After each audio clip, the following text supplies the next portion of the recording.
War. Huh. Good God. What is it good for? Absolutely nothing. Let's Ugh. start the show.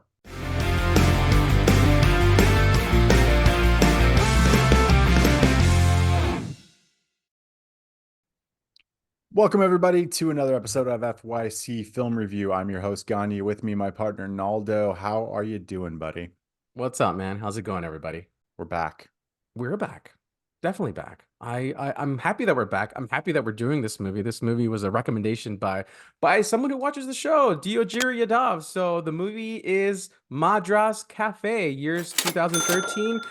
I wasn't really ready for this movie. I didn't know what to expect, but let's get into it. It's about Indian history, and I really enjoy learning about the history that India has. This movie just it wasn't that great though. So I'll just start there. Yeah, specifically the, I guess, island of Sri Lanka, and the civil war that went on Mm-hmm. there for just decades upon decades. I wasn't ready either because honestly, I thought this was a work of fiction, and it's that blend of fiction and then Yeah. fact that kind of led me down a rabbit hole of sadness ultimately because there's a lot of dark to this time period. Yeah. Well, I think that's the problem though. I mean, like you said, it was about Sri Lanka and then how the prime minister from India got involved. It's based on true events, but they incorporated so much stuff that's fictional, like the spy, the espionage, all this stuff, and it takes away from the actual event for me.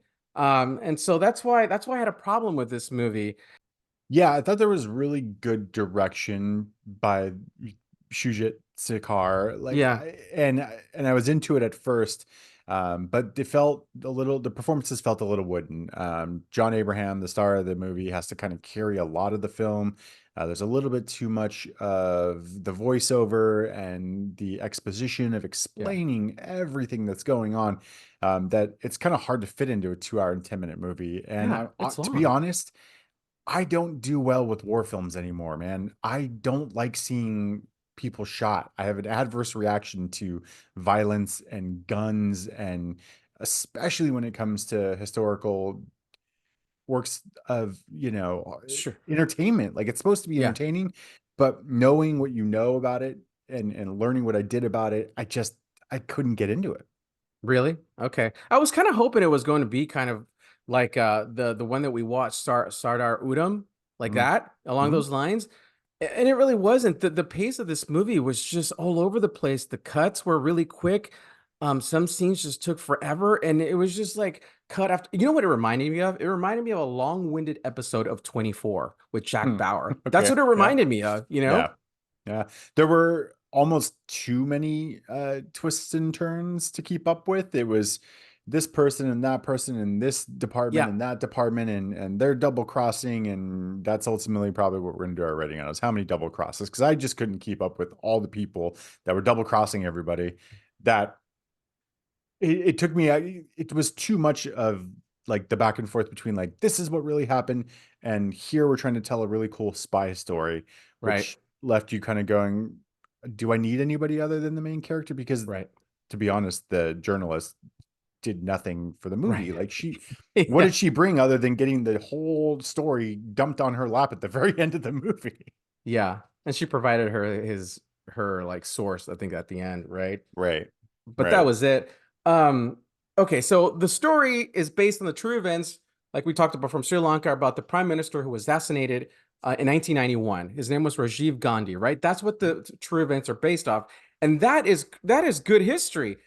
Again, this movie just they throw so much fiction at you that it reminded me of Pearl Harbor. Pearl Hmm. Harbor here in the West, right, was such an like a memorable event, right?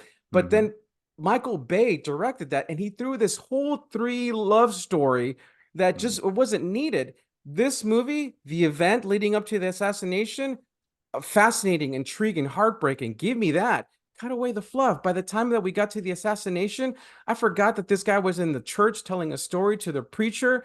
And it was like, okay, here we're at the end. Do you know what I mean? Yeah, yeah, you forget that the whole story started on him going to confess, Yeah. how he felt, I guess he failed, in Mm-hmm. not preventing the assassination, although that wasn't Right. really his mission. So I didn't really get why he was obviously losing his wife and all these events that happened. But yeah, I just kept waiting for something to kind of click, and it was like some of the other movies we watched recently where there's a lot of good elements to it, but put together, it just didn't taste great. I love all these ingredients on their own Yeah. together, kind of.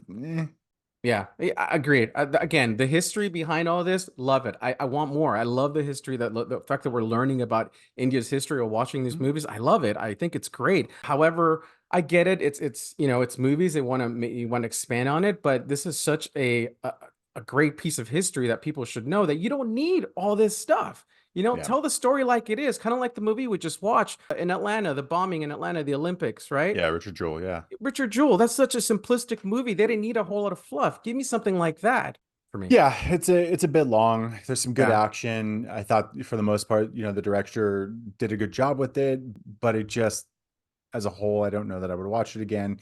I almost would rather kind of watch a documentary about Yeah, the Civil exactly. War and what happened and all the Yeah. players involved that way than I would a fictionalized version of, these events happening. So, Nail on the head. I think you just hit the nail on the head. I would rather watch a documentary based on these events than all this again fluff that you've thrown into this piece of history that is just really not needed. The two main actors are so stoic that there's just no emotional range from them. I was like, man, your wife just died. And yeah. there was nothing there for me. Like he didn't Yeah. bring out any emotion for me, and so I just, I didn't get that part. Yeah. Well, they all can't be winners, But they then we'll should just be. No, I'm just kidding. they should be. Well, let's get to a rating on this Okay. one. I think we've said what we want to say about it, and Yeah, hey, it's a good watch. Do we want to do double crosses? let's do it. All Double right. crosses. Okay. 1 to 5. One double cross, bad. 5 double crosses. Really great. You want to go first? I'll lead it off. Okay. I wanted to like it. I really Hmm. did. I was into it, even though there was a lot in the beginning of trying to filter through all the information that they're giving you in the very beginning of the film. I settled in, and then I just couldn't get an attachment to any of the characters. So I'm kind of at like 2.5 double crosses for this one. Yep, I'm right there with you, man. This is why this works. I'm at 2.5 double crosses for me. I really wanted to be a 3 at least, but 2.5 because of the history, everything else. It was just too much. There was just too much going on, and it was hard to understand who's double crossing who. This is the bad guy, but he's a good guy. He's got good intentions, and Mm. it just didn't work for me. I love the history, but I think, like I said, you hit the nail on the head when you said I would rather watch a documentary on this than versus this movie. So, Absolutely. That will do it for this episode of FYC Film Review. We always appreciate the recommendations. Keep them coming, absolutely. everybody. Thanks for tuning in. Let us know what you thought of Madras Cafe if you've seen it before, and let us know what to watch next. We will see you next time, everybody. I'm your host, Gagne, with me and my partner, Naldo, and we are FYC Film Review. Have a good one, everybody.